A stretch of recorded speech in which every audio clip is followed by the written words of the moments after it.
महाराष्ट्राच्या राजकारणात काही नेते असे आहेत जे एकदा नाही, दोनदा नाही, तर तब्बल 50 वर्ष आमदार झाले आहेत. चला तर पाहूया असे काही दिग्गज नेते. 1. गणपतराव देशमुख. सर्वात आधी उल्लेख करावा लागेल सांगोल्याचे लोकनेते गणपतराव देशमुख यांचा. ते तब्बल 11 वेळा आमदार झाले. सोलापूर जिल्ह्यातील सांगोला मतदारसंघातून त्यांनी 54 वर्षे सातत्याने लोकप्रतिनिधित्व केलं.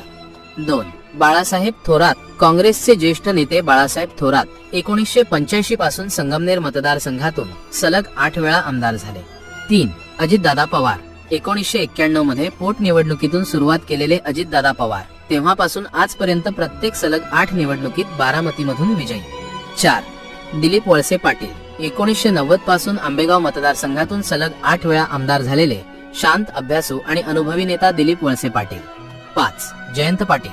इस्लामपूरचे सत्ताधीश जयंत पाटील यांनी देखील 1990 पासून 8 वेळा आमदारकी मिळवली आहे.